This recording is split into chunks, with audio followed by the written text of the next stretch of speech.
Hi guys, welcome back to the Mandy Effect. I'm Mandy, your host. My guest today is Sarah Hope. She's the founder of Sarah Hope Counselling, where she supports high-achieving women that are navigating burnout, motherhood, anxiety, and identity. Today's conversation is all about the silent pressures women carry behind the scenes, what healing actually looks like, and learning to show up for themselves every single day. Hi Sarah, welcome to the Mandy Effect. I'm so excited to have you here today. Thanks for having me. It's my first time doing a podcast. So Yay, I'm very excited. It's going to be fun. Yeah. We're going to have a good time. So before we get into the conversation, before we talk about the work that you do today, tell the audience and us who you are beyond the work that you do. What's happened in the last 5-10 years? What makes Sarah, Sarah? So I am a mom, first and foremost. I spend a heck of a lot of time with my kids. It's just the three of us. So I'm parenting full time. I'm a taxi driver to dance. I'm, gardening, cooking, cleaning, all the things. And as much as that's a big part of my life, I've also been a huge believer in community and showing up for other people. So it's been really important for me to have a life that's cohesive, whether it's professionally or personally, so that things are in alignment and there's always overlaps. So that's fantastic. Yeah. I think when you're a mom, there's just so many roles that you play that you don't even realize. And things can speed up pretty quickly in today's day and age. So can we talk about a time in your life where you felt like something needed to change? Sure. A big part of my life was actually 8 years ago, almost exactly, where I made the leap to return to Niagara from the Vancouver area. Okay. And I left my marriage at that point and decided to sort of start a new life in a way. I had no idea what I was actually doing. Yeah. In retrospect, right? At the time, it's like, okay, I'm just going to kind of blindly trust the universe and do what I think I need to do. And things did fortunately unfold to my benefit, but it was a huge decision to make and a huge move. And I was pregnant at the time. So, you're trying to care for that little one inside of you. And my older daughter was almost 3. So lots of responsibility, right? Yeah. But things had just come to a point in my own personal life that I felt for their best interest and for my health as well, I needed to make a decision to be where family was and, support systems. So that was something that I can't believe it's been 8 years. Actually. It's so crazy how time flies. My daughter's now 11. Sometimes when I look at my own journey, like whether it's a hard day or just a reflection day where I'm just kind of looking back, it's so insane how fast time goes by, how fast they grow, how much we evolve in time.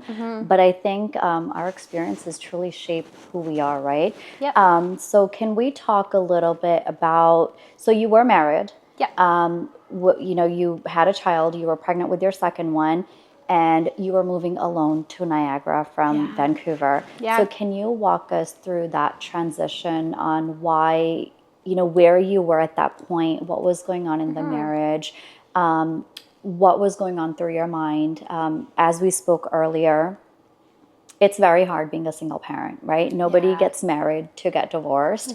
It takes a lot out of, I think both parties do depart and walk out of a situation. Everybody wonders what's going to happen to me. What am I going to do? What are people going to say? So can you walk us through that transition of your life when you decided to take that leap of faith? Yeah, it was, as I mentioned, it was quite a complicated decision and a really big move, right? For sure. Literally and figuratively. So at the time, there was some substance issues occurring that became unmanageable. And as much as there was sort of effort and, hope that things would improve, they did not. So I felt as though, me making that kind of move would maybe inspire some changes for the better, but it didn't. And despite being in the relationship for close to a decade, I wanted the best for my partner, but I also felt that our children really deserve to have the most safest environment, most predictable, the most secure. For sure. And I wasn't able to do that and go through what was happening. So it was a funny time too, because a few months, like maybe 4 months or so before I took the step to leave Vancouver, I kept seeing like these number sequences, and I kept feeling like this strange shift around me. And I for a while, I didn't even tell anybody, because I'm thinking, oh, this sounds really strange. Yeah. Like, what's this all about? But I actually felt this sense of peace and like sort of trust in the process. Like, you don't know what it's going to be like. You do have to kind of just embrace the unknown, I think. Oftentimes, even in work, when people are contemplating a big change like that, I think the unknown is intentional. Yeah. Like, you can't have it all mapped out for you. I think if I knew how many struggles I would face, I probably wouldn't have, to be honest. Yeah. Maybe not at that point. Yeah. But you just have to sort of follow that intuitive part of yourself, right? Yeah, so, for sure. So that's what I did, and my kids have definitely benefited from me leading from that place. Yeah. So when you moved to Niagara, you were at that point a single parent. Yeah. There was definitely financial struggles. I think no matter the situation financially, there's always that clock that's ticking, like, oh my God, what am I going to do? I need to figure it out. Yeah. You help a lot of women from an emotional standpoint. When you were you practicing before? How did that transition into counseling happen? Okay, so my career started in my early 30s, or sorry, early 20s. Okay. I often think I'm younger than I am. And at that time, I really felt like I wanted to help people. I sort of always knew that this was the thing that I wanted to do, but I was very naive to what help really was. Yeah. And so over the course of a number of years, through trial and error, and also facing your own stuff, your own unfinished business. Yeah. I learned quite a bit about what this was going to be about, right? And I was working in a treatment center actually before I moved back to Niagara. So I was working in addiction, specifically helping women. And I really felt that resonated so deeply with my purpose. So when I did relocate, I eventually was on a maternity leave, and I actually came here with no job. I had very little money in my pocket and no plan truly, other than I have to create a safe home. So it was really, again, sort of trusting the universe here that this is going to work out, that all the things are going to fall into place, and they did. And I was able to begin working with women who've experienced abuse. Yeah. So when I went back into work, this would have been 2019, just pre-COVID, is when I started working with women one-on-one. And through the evolution of that experience, I began to see like, oh, there is this group of women that I can identify with, because I'm doing everything for everybody all the time, working, supporting my home. And it just sort of resonated with me. It became like a very rewarding It's almost like a part of your identity, right? Yeah. Yeah. And I think it's true that when you enter into social work of any kind, you probably have a history of some kind too, right? Like your personal life does overlap or inspire you. So a lot of my struggles sort of helped me identify with the work that I did personally and professionally. So it's just evolved out of that. It was like, I find that it's very rewarding to work with women who are high achievers. I get it. I understand the pressures that society and ourselves, because we as women put pressure on ourselves as well. We do. So, I get excited to work with women when it comes to that. And that's more of the direction that my private practice has taken over the last year and a half or so, I'd say. Mm-hmm. Even though I started my private practice in 2021, I wasn't so niched at that point. So. Yeah. I think you're very open about your lived experiences. And like you said, it definitely resonates with the work that you do, because then you're able to speak to your clients from that seen ungray mirror, right? Like where you've lived it, you've experienced it. These are the things that can truly help. How do you think your experiences have shaped the work that you do today? I have a deep understanding. I can, it's very different to sit across from somebody that has lived not identically to your life, but can relate to you on that level, right? So I've always tried to embrace any challenge that's come my way as an opportunity for me to give back. So these have been gifts. They've been pain, but they've also been gifts. Yeah. And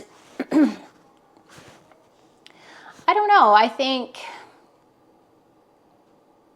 that there's just something about being able to relate to people on more than just a surface level. Yeah. Like the true connection. And really, I don't share my story a lot in my work, but the moments that I do, even just single parenthood in itself, immediately people feel like that is so helpful. Yeah. And they feel connected to it, right? Because again, it's a lived experience. Yeah. Sometimes it can be challenging to talk to someone who hasn't gone through what you have to be able to really navigate. I think, being a North Indian, when I was exploring the world of therapy, I felt like I needed to talk to somebody Indian, because they would understand without having for me to explain the background of the situation and why things were the way they were, right? So I think when you kind of are open about the experiences that you've had being a single parent, being with somebody who had a problem with drinking, I think that definitely connects people more, and they feel more empowered to be able to open up. Yes, and understood. Yeah, right? for sure. Absolutely. And when you don't have to explain, when somebody just gets you, it's just, there's ease, right? Yeah. And so those are like the golden tokens that we all want, for sure. So you speak to a lot of women that are high achieving. Looking at Sarah, what does strength mean to you today in comparison to maybe when you first became a single parent, or 5-10 years beyond that? I know it's different. Yeah. It's difficult to put into words in a way. Yeah. Because it's an evolution of yourself. Yeah. And younger versions of who we are, you don't have the life experience. You are probably naive about a lot of things, right? And I'm no exception when it comes to that. Yeah. But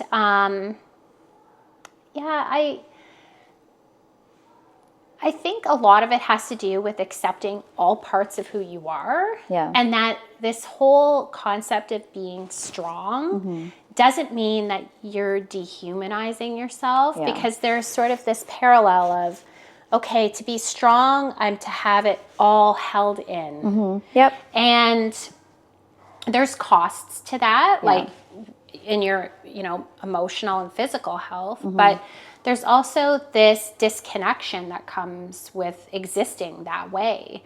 And so, younger self to 45-year-old me would say, love all the parts of yourself, like that your true strength actually comes from that vulnerability and those softer emotions, that they have a place too. I know it's inconvenient, but we need all of those things to show up.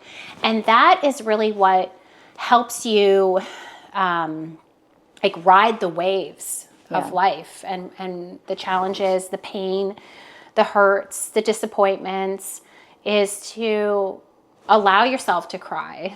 Is to, like, even my younger self actually didn't really love the term, like, be strong. It's like, it's okay to feel all those feelings. And maybe back then I didn't really fully understand what that looked like. But now it's a necessity that, you know, strength comes from integration, strength comes from flexibility, that there isn't this like rigid existence. But it sort of contradicts, right? What we think of when we think of strength. We think like hard and together and contained. But that's actually not the way. So I'm glad you said that. So let's talk about motherhood. How do you think becoming a mom shifted your identity? I very much identify with the term of like birthing a mother. So we talk so much about birthing babies, but there is the birth of a mother, and it changes you in ways that are so massive. The responsibilities, the love, the parts of yourself that are afraid. You know, I don't think I ever lived any part of my life worrying about safety as much as becoming a mom. And there's like this beautiful chaos really to that journey. So I'm grateful for it. It has not been easy though. Like, and I think a lot of moms need to also hear that, because I think you learn so much about yourself through your children that they are 1,000,000% your mirror.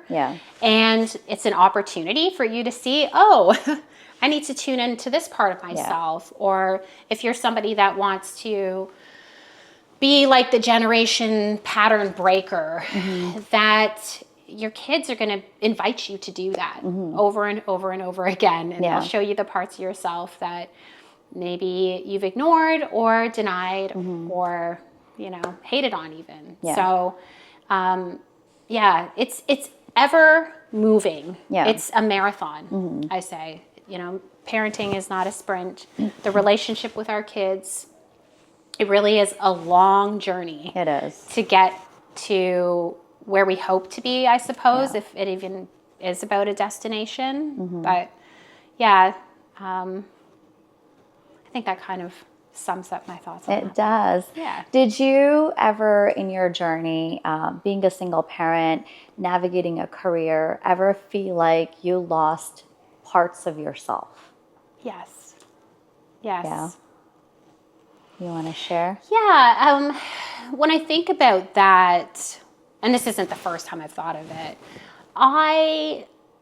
there's parts of like the younger self, the ease, the spontaneity, even just parts of like being able to put grown-up self aside and just like focus on yourself for a period of time. Like those things have had to, out of necessity, but also just reality, kind of take a back seat. So sometimes I think, oh, you know, I would love to have some of the strength of like the 20-something me, or the energy, even physically, when you start to get older, you realize like, oh my gosh, I'm not 25 anymore. And I do have to take a rest. Right? I think we all do. And that's one thing that, you know, we live in a world that is so busy, right? Where there's so much social media presence. There's so much hustle. Oh, yeah. There's so much going on at the same time. Being a single parent, you know, you're playing multiple roles. And I think people don't realize how important it is to take a step back and just say, I need a minute. And not feel guilty about it, right? I think a lot of women tend to struggle with that. Working with your clients, looking at the common themes, right? What are some of the silent struggles that women are facing? So you mentioned guilt. I would say that is a silent struggle, because there is a lot of pressure to be a certain way, Yeah. right? How we define a good mother and reality can often clash. Yeah. So people hold in the hardships that they face Yeah. and maybe want to present as sort of living this amazing existence. Meanwhile, they're getting 3 hours of sleep Yeah. or they're, juggling 100 things at once. I would say like sensory overload is a really big one that people don't necessarily legitimize to the degree that it needs to be. And the level of responsibility to just do it all, like the social pressures of, is your kid in activities? What are they wearing? Where are they going? Like the relationships with friends, social media and the impact it has in the comparison traps. Like those are all really common. But rarely talked about in depth. Yeah. Like it's sort of one of those things that even becomes like a joke, Yeah. right? And there's a time and a place for laughter. Yeah. And like sometimes we, have to laugh about things because otherwise we're crying. But there is definitely a lot of, am I so alone in this? Like, why do they seem to have it all together? They look great and they're smiling doing it, but I'm like drowning over here. Yeah. So that would definitely be up there. Why do you think people don't talk about it enough? I think, again, we live in a world where there's so much awareness, but yet there's so much hush hush. Why are we not talking about these things? Is it the comfort? Is it what people are going to say? Like, why are we not talking about it? Why are we not normalizing it, do you think? Shame. Yeah.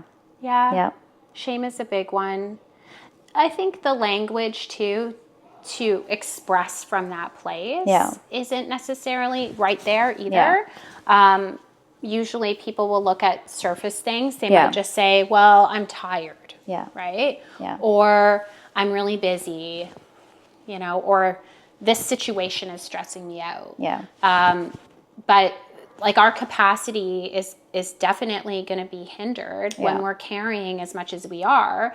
And we buy into the social expectations that we're supposed to be, right? And help isn't always so accessible. So people may think that they're inadequate or there's something wrong with them because they can't do it all. And so then there's that shame. So shame is definitely huge for all kinds of things, but this is no exception. So. Why do you think women feel so guilty about prioritizing themselves? I was a single mom, and for a long period of my life, I was just hustling and hustling. I almost didn't even know what it felt like to sit down and take a step back, right? But why do you think that is?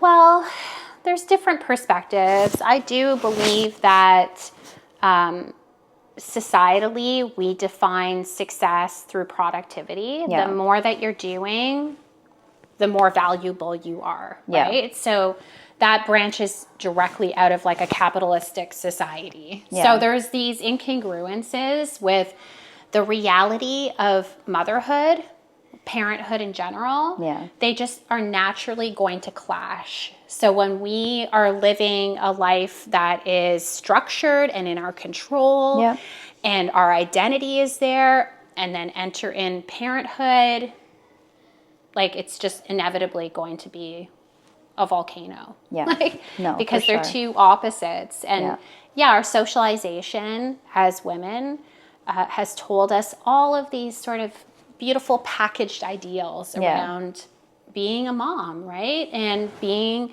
successful, being happy. And happiness is a checkbox of some kind, like do all these things and then you will be happy. But kids are immature, they're messy, they're unpredictable, they're impulsive. So having this expectation of yourself and kids is just sort of like, it's an inevitable, what would we want to call it? Contradiction? Fair enough. What do you want your children to learn from you in life and with you running a business?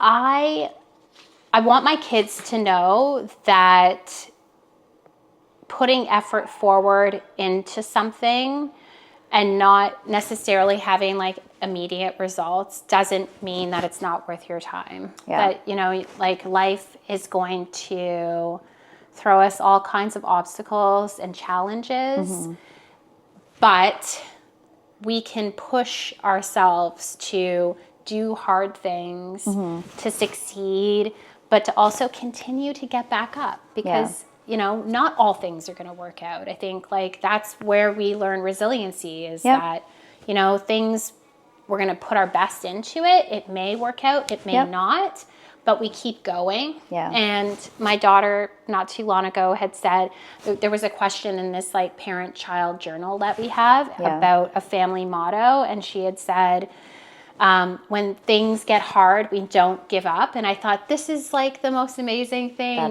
to hear my child just on her own come up with. Yeah. And that would be the takeaway, I hope, for them, is that they just always keep getting up. Yeah. You know? Parenting, right? How do you, so your daughter's 12? Almost 11. Almost 11, and the younger one? 7. 7. How do you build, like, what is the family atmosphere like at home? How do you build a family where you're communicating with your daughters, but also working on things that need improvement around the house? Like, what is that communication in Sarah's home like, being a counselor that's helping so many other women? You know, I try lots of different things. Like it's definitely trial and error for sure. But I think, you know, enlisting Alexa's help has been a big one for me.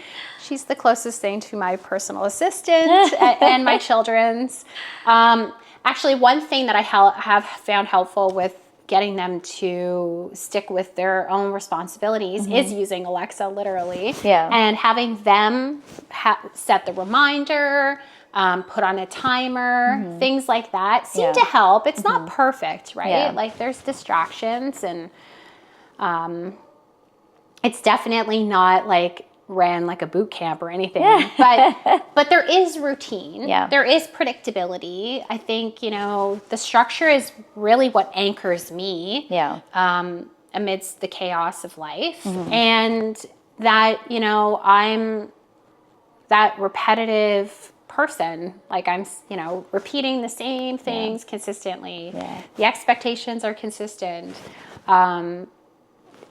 That's probably the one thing that makes the biggest difference, I notice.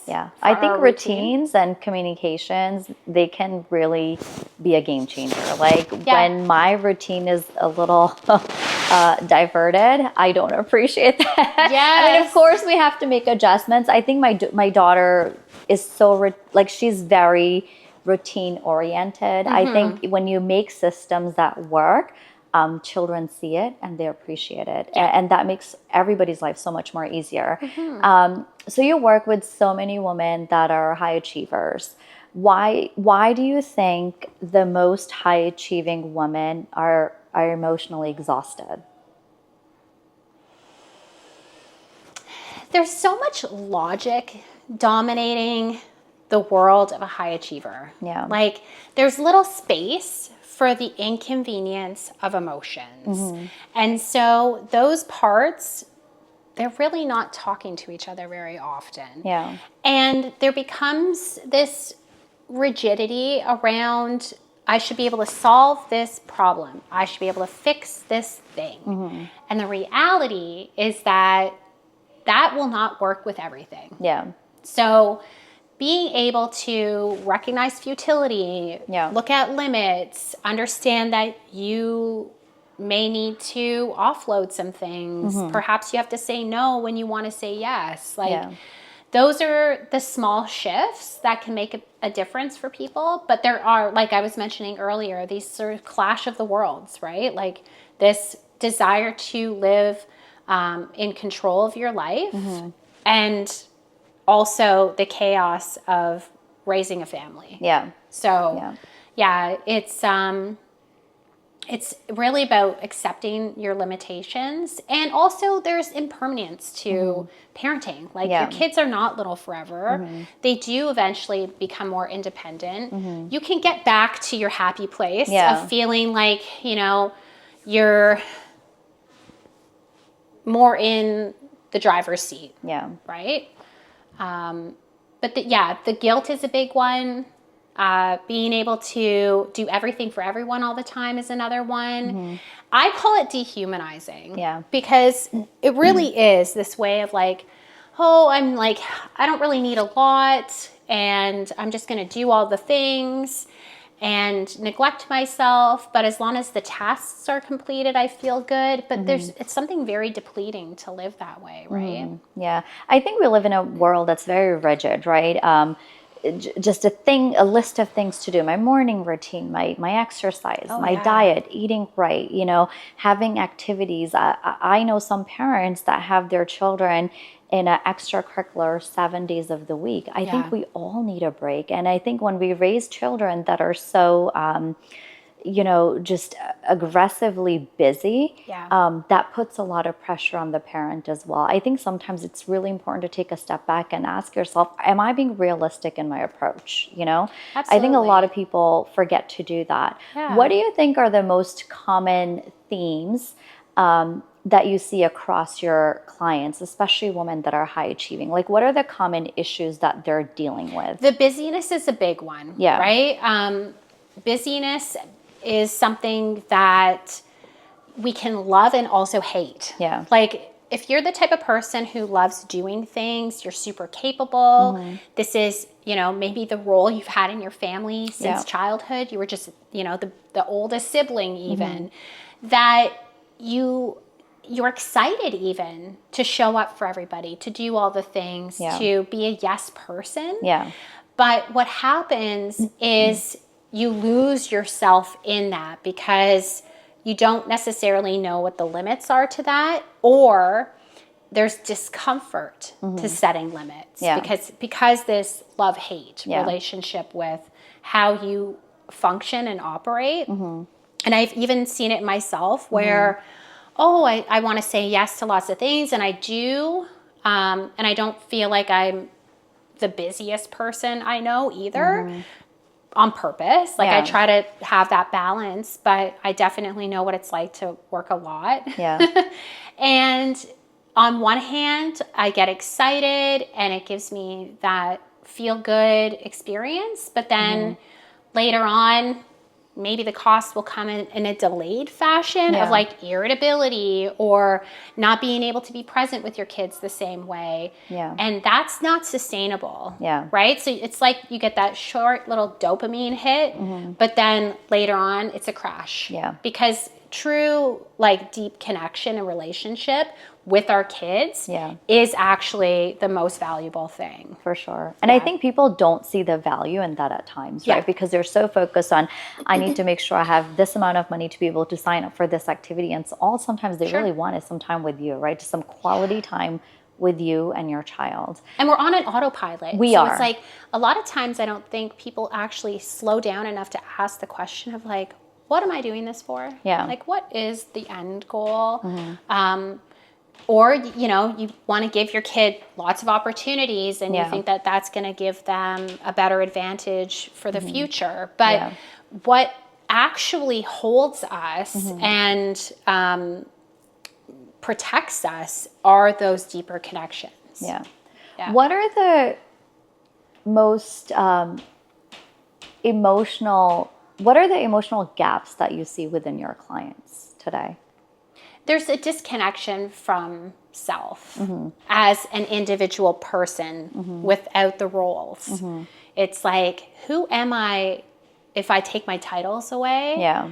And it's just sort of this silent crickets moment. And also around needs. Yeah. So many women, and it's such a simple question, right? Ask people. It's not just a women thing, but, what do you need? And people might say, well, I need a coffee. Yeah. Right? Like in that immediate, like, I need something to eat. Okay. What about emotional needs? And it's just like blank. Yeah.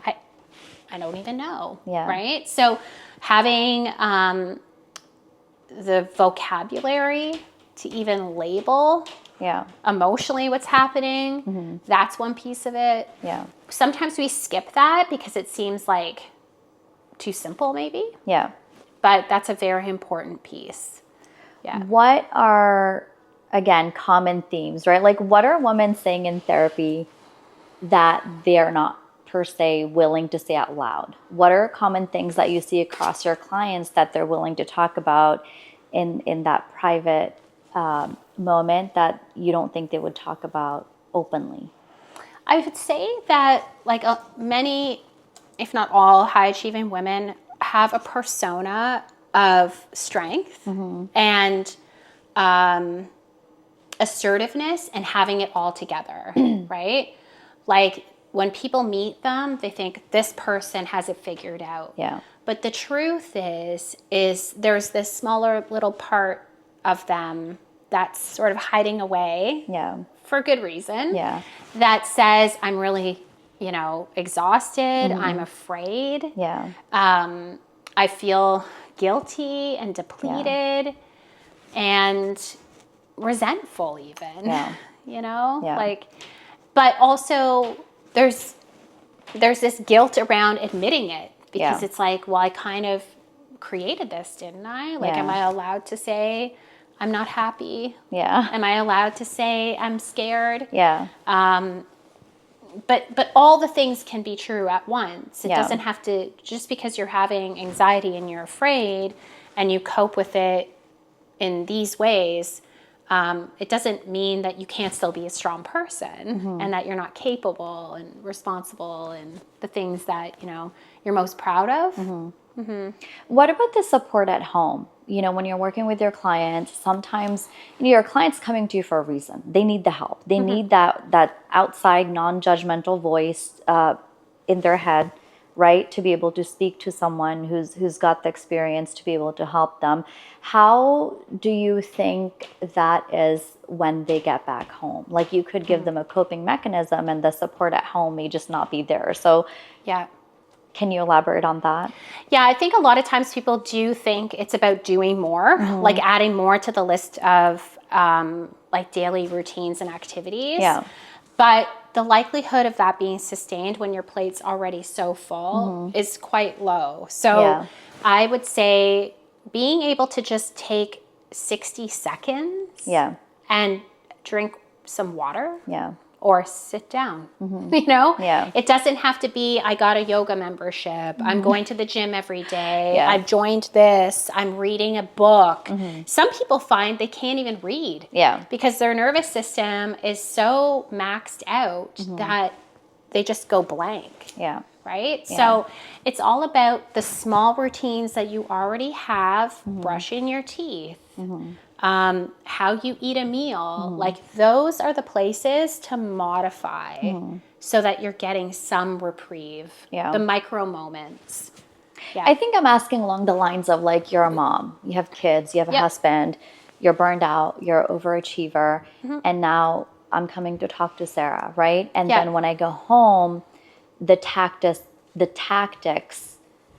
for that self-improvement journey may work, but then that support at home isn't there. Maybe the husband doesn't see eye to eye. Like, what, can you share examples of that?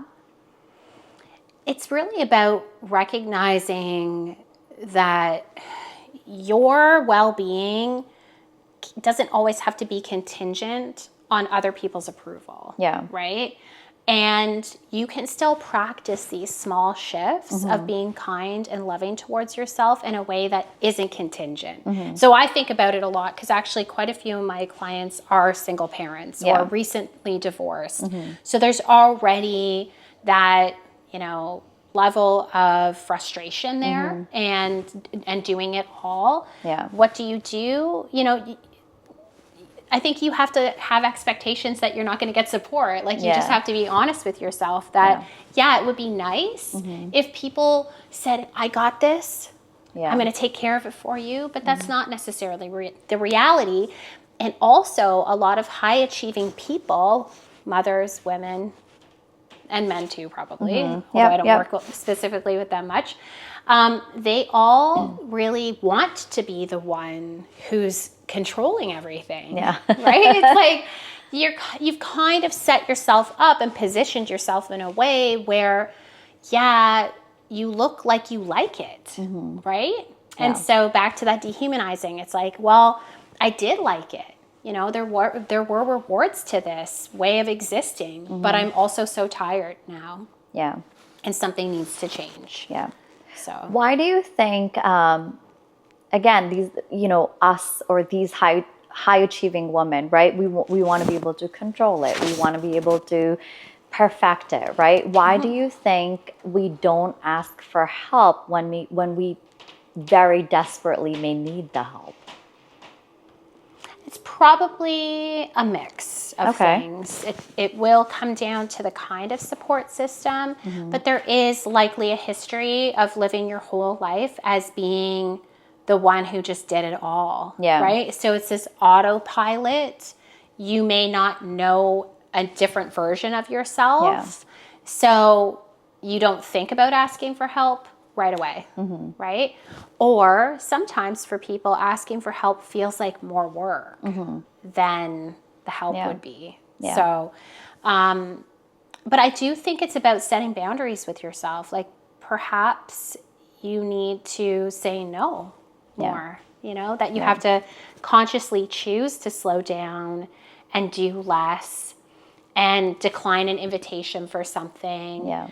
Because at that moment, it may feel like a disappointment or even a failure sometimes, but it's really around values and what's that, congruence like? Is there any sort of inconsistencies, or is your life a contradiction? Like, are you saying you want deep, meaningful relationships, but then you've got 500 things on the go opposite? Like, you can't have both. Like, and there is sort of a painful acceptance required to that. Yeah.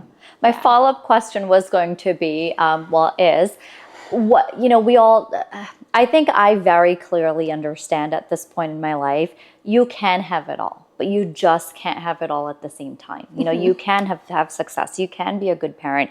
You can have a healthy body. You can be toned. You can do all of it, but it's just not always going to happen at the same time. So what do you think overachieving women get wrong about having it all, in addition to what I just said? Well, I tend to think that when we're looking externally to fill ourselves, we're probably going to be disappointed with the results because we can stay busy, we can have external goals, but if we don't slow down and spend time with ourselves, like if we can't sit in stillness and silence, if we're uncomfortable with who we are in those moments, that is what's going to come back around. Yeah. Right? Like you can only run from yourself for so long, with all the things. And like, why are we doing it anyways? Like, what is this about? And then, sure. Like, who says that we have to have all those things? Yeah. Like, if you don't love yourself and accept yourself, imperfections and all, those external things will never satisfy you. Yeah. Right? You'll just be always seeking out that next something. Yeah.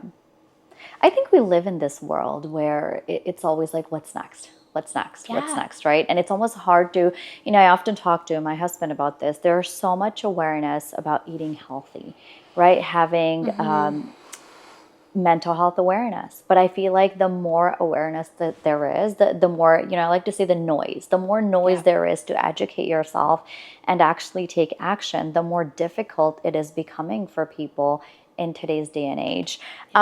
What do you think healing realistically looks like on an everyday basis? It's about being present in the moment. Yeah. As often as you can. So life inevitably requires us to schedule things, like we're here today. Yeah. We needed to schedule this. There was a plan. Yeah. But through that, there also needs to be opportunity, like these cliche statements of, you got to stop and smell the roses, right? There's so much truth to that when it comes to embodiment. A lot of people will do certain things like check the boxes of goals, but they're not even there. Like they're so disembodied that they're not satisfied by the end, because your body is taking you into the future often, right? When we're anxious, we're thinking about the future. So it's this time travel. And we're already there. We're not here. So if we can just pay attention to what it feels like to be fully in this moment throughout the day, that will have a significant shift. Yeah, for sure. It's the little, I always say it's the little steps that make the biggest difference, right? Like taking a step back, sitting down for a cup of coffee without any gadgets, just with yourself, And watching like notice the words what that chirping. feels like, because most people would say, that's super uncomfortable. Yeah. I don't like that at all. Can I just do a worksheet? Yeah. And the answer is no. Yeah. Like, you cannot skip that. Yeah. Our nervous system is communicating to us all the time. Yeah. And a lot of people live in this dysregulated state. They can't fully receive the positives either. Like, there's this hamster wheel like lifestyle, right, that you're describing. So if you even sat down and you know, you're eating your breakfast and you're on your phone and you're just distracted, and then afterwards you're like, I ate this food, but I don't even feel satiated. Start there. Yeah. Like, what can I do different in my environment to give this to myself today? Yeah, for sure. Yeah. Absolutely. It's the education and the awareness, right? Yeah. So what made you want to build your practice? I think that I felt I was at a time where I wanted to do something with more responsibility, like challenge myself, but also provide a service to my community in a way that felt useful. Like, everything sort of started to fall into place, like having found the office space that I was able to at the apiary, and really get clear on who I wanted to work with. You know, I work with substance abuse as well, quite a bit. And I think that that's always going to be part of the work that I do. But it's exciting. It's rewarding. Financially, you know, you start a business often too because you want to be able to bring more income in and things like that. So, and being able to really kind of like, I don't want to choose, I suppose. I don't know. It might sound not the way I wanted to, but it's like, I want to work with people that are invested in what they're doing. For sure. Like, it's so much, like, I'm excited to do it. Yeah. Like, I look It's almost like a it. give and take. Your clients really have to connect with you, and you really have to connect with it. Is a give and take, like you said.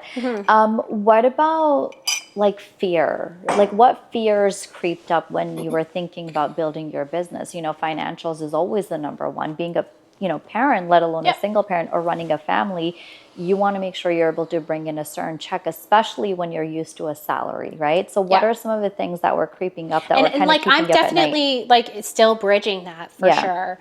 It takes time, I think, with, time and patience, and really just persevering, like continuing to go with uncertainty. Like, there's an absolute aspect of this work where you will have people not show up. You will have people cancel. People will come and they will go and they won't say goodbye. That's part of this industry. But there's definitely a risk of putting yourself out there and just thinking, what if nobody books with me?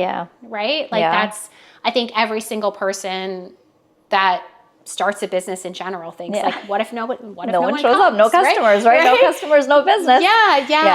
And one big thing for myself that I've learned through this experience has been to keep showing up anyways and allow your purpose to lead the way. There is like this spirit. I'm not a super spiritually person. Like, people that know me would probably be surprised to even hear me talk about a spiritual relationship. But whenever things have become super hard, I've continually gone to this belief that whatever happens, I will handle it. I'll be able to figure it out, right? And to just keep moving in that direction that feels intuitively in a line with myself. So that's what I've been trusting through this process.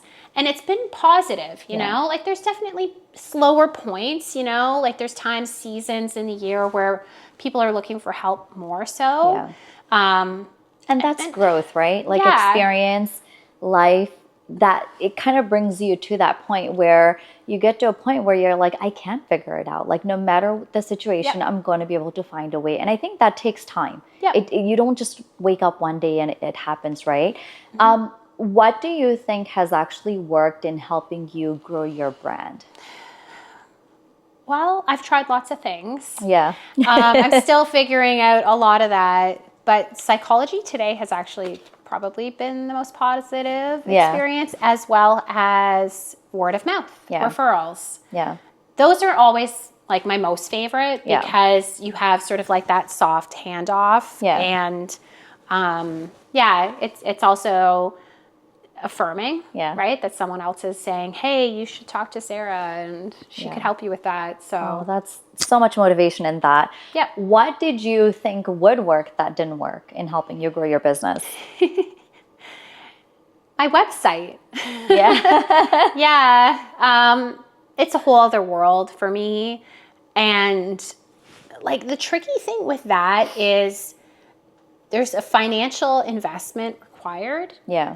But you really are just sort of throwing Jello at the wall. Like you're like, okay, I'm going to put money into this and it can help. It does. It's slow. Like I knew that.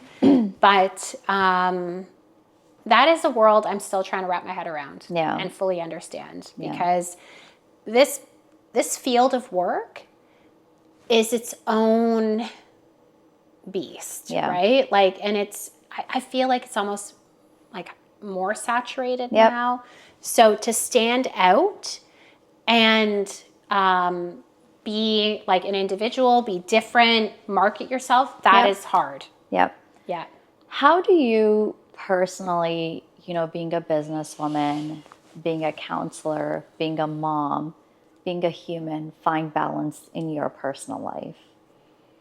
Sleep is prioritized. And it's like a non-negotiable. So I have non-negotiables in my day.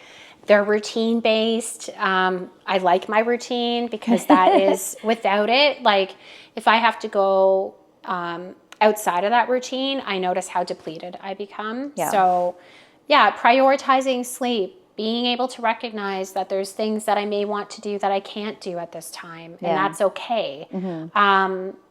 Knowing that it's not a race. Like life is ever changing and flowing. Maybe, you know, I go to bed really early and I feel like I should be having more of a social life, but there's definitely sacrifices for sure. I think setting boundaries in today's day and age is very important. That's one thing I've learned. What boundaries did you have to learn to set the hard way?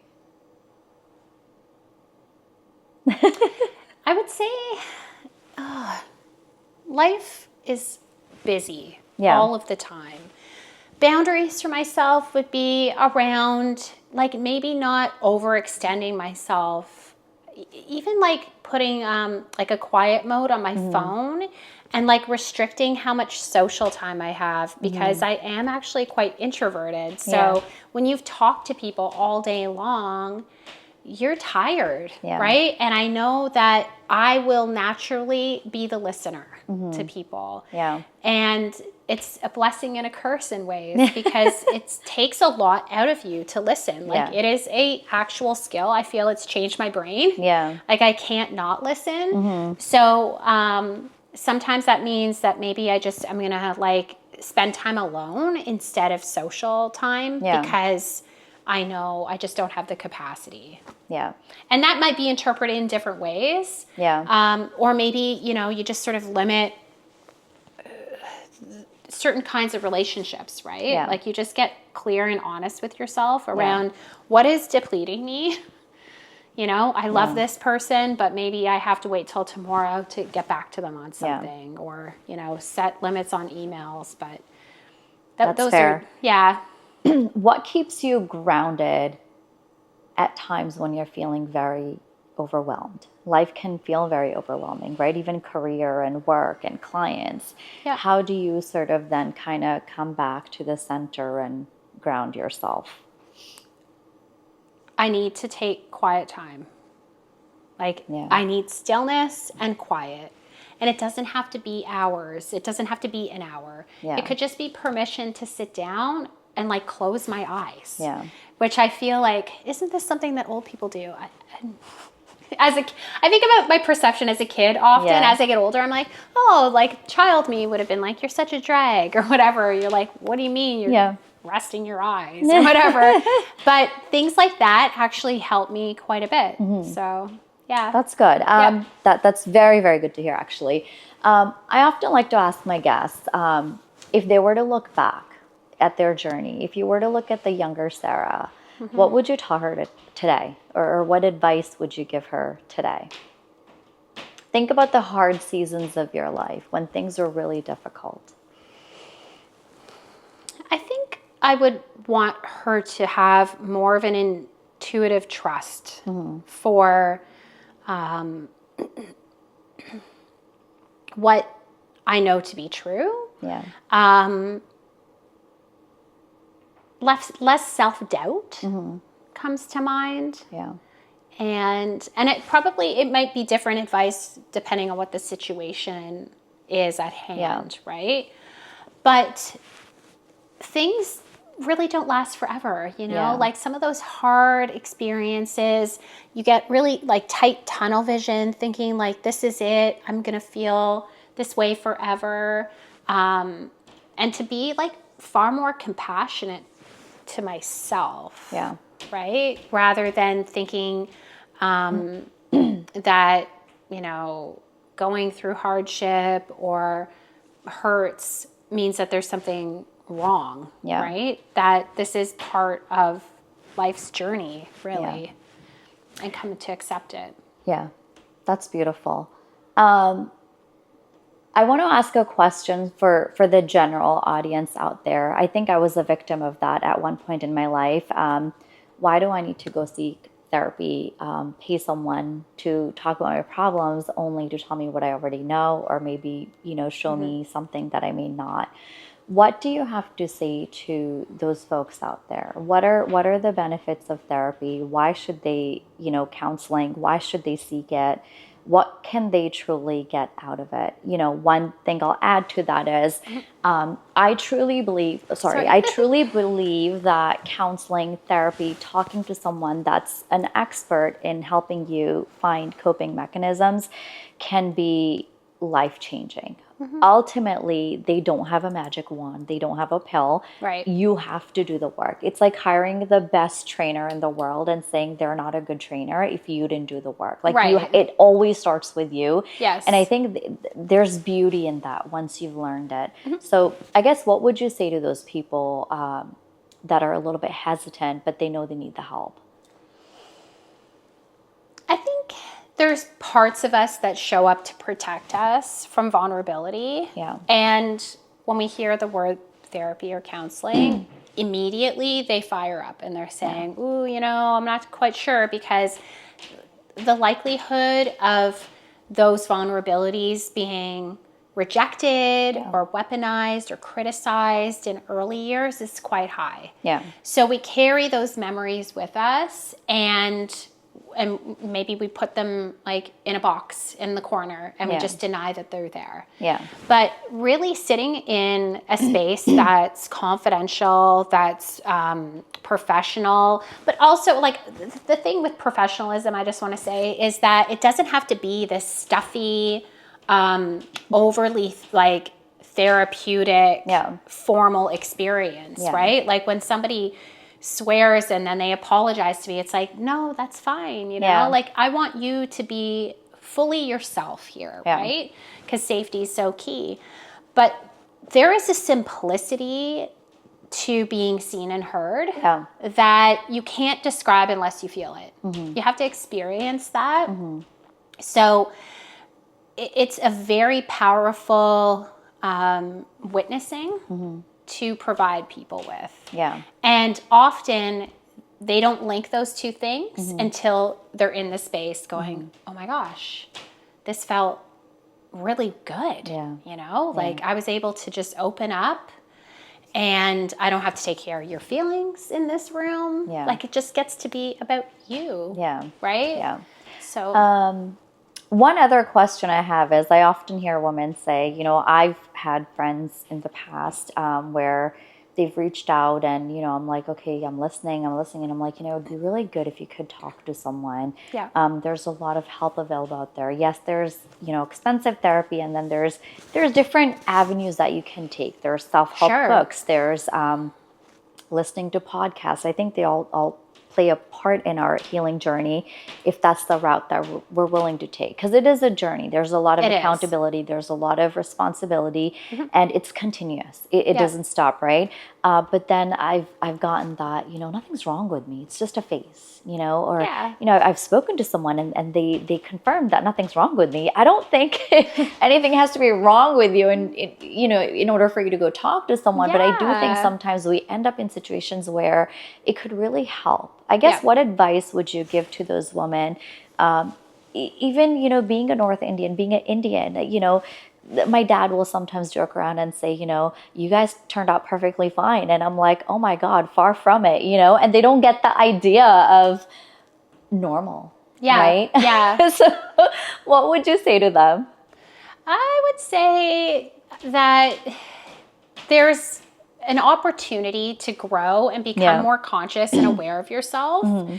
And that kind of gift to yourself is like nothing else. You know, if you want to evolve, if you want to improve your relationships with people, if you want to have a different relationship with yourself, if you want to be more attuned, like there's nothing. It's not this diagnosed, pathologizing experience, which is why it being more informal is so important to me. I don't want people to feel like I am doing something to them, or that this, like, it's a relationship with a person who like has ethical standards to adhere to, but is also trained and experienced and probably tries really hard to live their existence from this place. You know, for sure. That they value the relationship and the benefits that it can provide.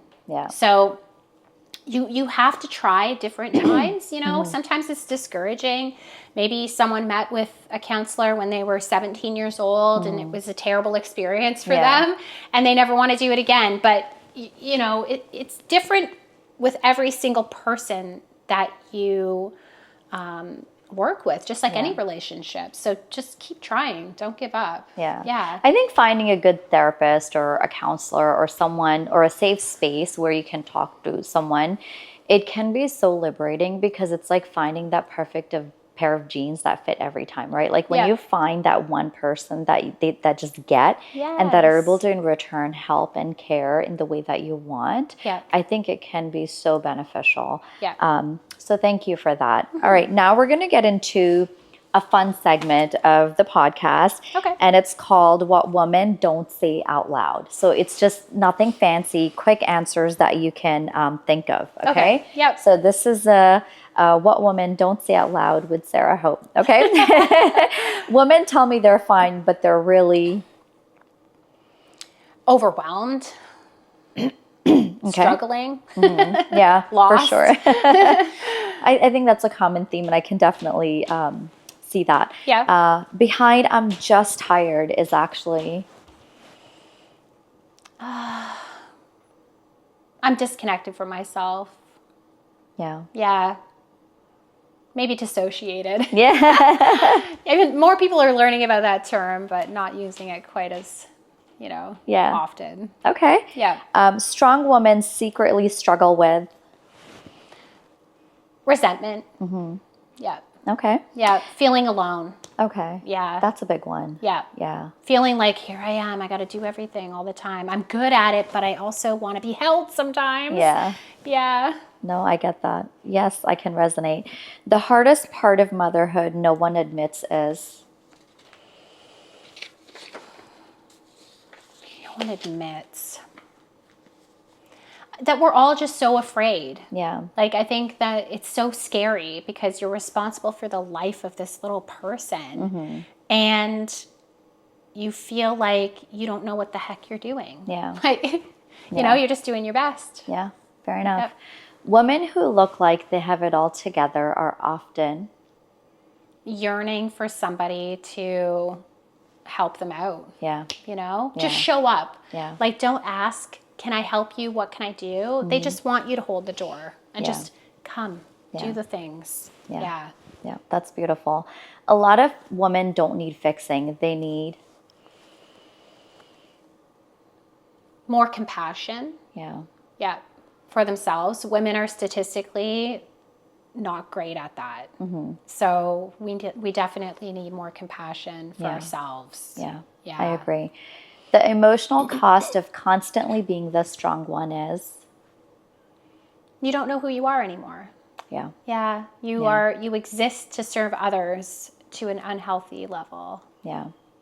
The thing women are craving most right now is Peace. peace. Okay, that's beautiful, and that's the end of that segment. So if there's a young mama or someone out there right now that's going through a rough patch in their life, right? They think they can't afford therapy, or that's not the route that they want to take, or counseling. What are some things they can try at home that have sort of proven in your experience to have helped or worked? So there's no quick fixes. And really, I guess throughout our conversation, there's been little moments. So I'll probably just reiterate some of those around, am I time traveling? Am I living in the future? Am I here today, or I am in next week? And try to come back into the present time. I would also say that really just paying attention to your own patterns and what your needs are can really start to open up a different perspective, so that you have, like, things aren't so narrow and focused, that you're able to step back and see things with some distance and different perspective. Okay. Yeah. We often hear about journaling and Yeah. gratitude, right? I think journaling can be so beautiful. It's kind of like writing a letter to your younger self. There's more people that haven't done it will judge it than the ones that have and find it so liberating, right? Right.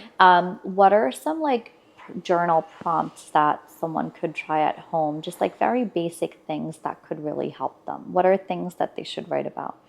Well, one of my go-to journal techniques isn't even about having a prompt, because I find that people will forget what it is. It's like, well, I knew I had a prompt, or somebody gave me something. I don't know where it is. I just have this paper in front of me. So draw a line down the center of the page. Yeah. And on one side of that line, vent out all the things. Like, just go and complain and say it all.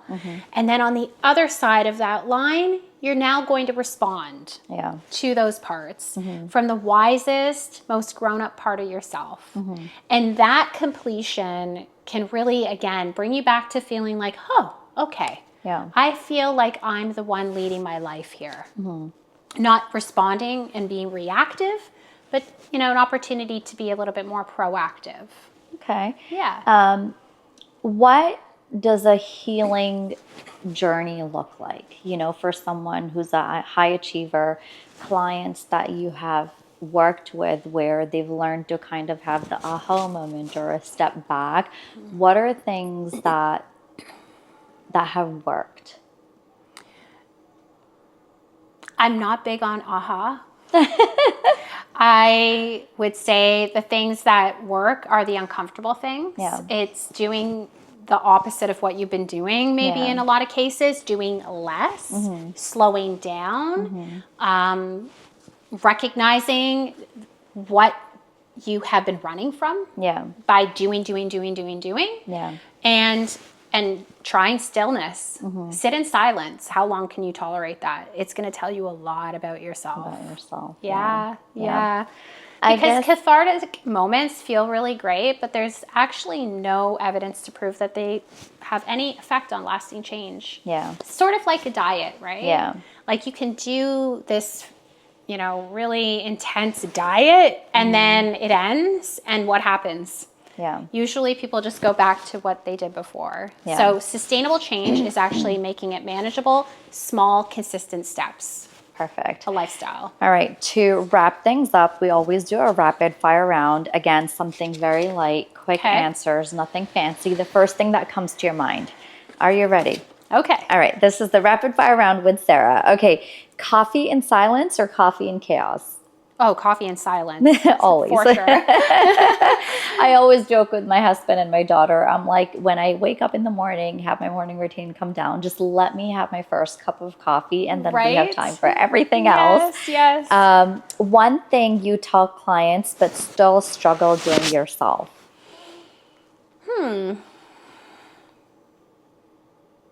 I could journal more. Like I have seasons with it. And it's one of those things that I'll sort of put on the shelf and then I'll do consistently. It's always been that way. Yeah. So Okay, perfect. I got your little something. Hopefully that'll help. Okay. Therapy session topic that emotionally drains you the most. small talk. Yeah. It's funny because it's like, right or wrong, I don't know. I feel like I've dealt with so many heavy things and I've experienced hardship too. Yeah. That's not the thing. Yeah. That depletes me. It's chit chat and small talk. Yeah. That's funny. That's cute. Yeah. Most overrated self-care trend right now. Oh my gosh. There's It's so hard many. to pick. I know, hard to pick one.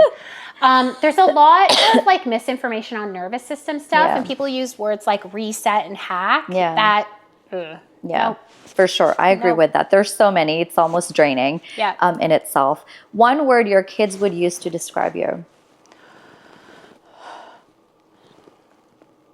Well, lately I've been told I was fun. Okay, that's So a cool let's one. just go with that one.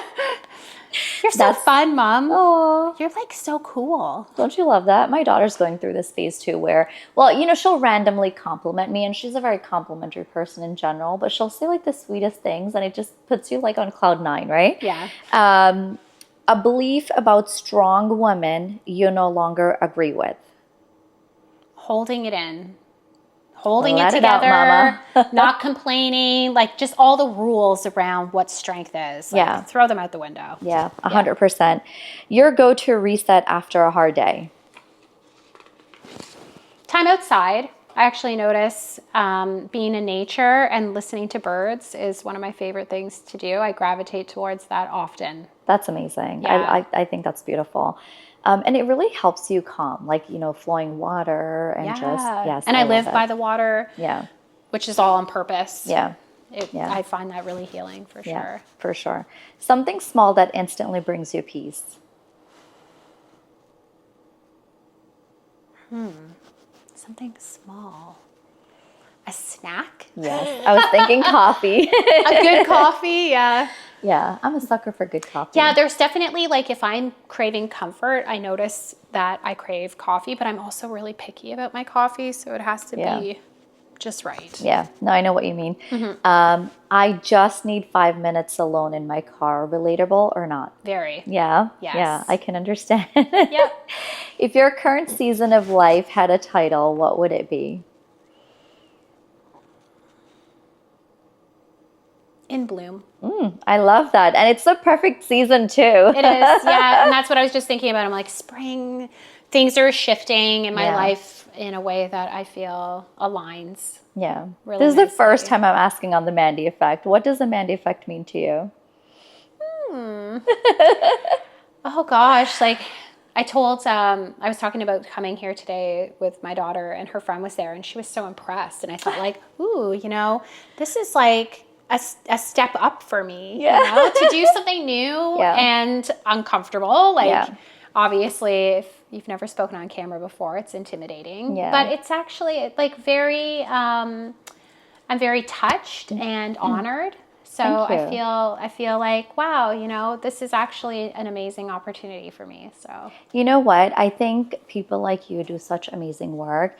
And that's the goal with this channel, is to bring in folks that have stories that are making an impact in the community, that are focused on a healing, rebuilding, self-improvement journey. And my hope is with each conversation that we have, or each guest that we bring in, by to change someone's life in the most positive way, even if it's one thing that someone gets from today's podcast that helps them, I think we've done our job, you know? yeah. There is so much more I want to ask you, but I think we've covered quite a bit. We have. I'm so glad you were able to do this. And I just too. want you to know I'm so thankful for your time and the journey and the experiences that you shared on the podcast today. Thank you so much. Thank you all so much for watching, and please share this video with anyone that you may feel find it helpful. I will see you guys next Thursday on the Mandy Effect. Bye.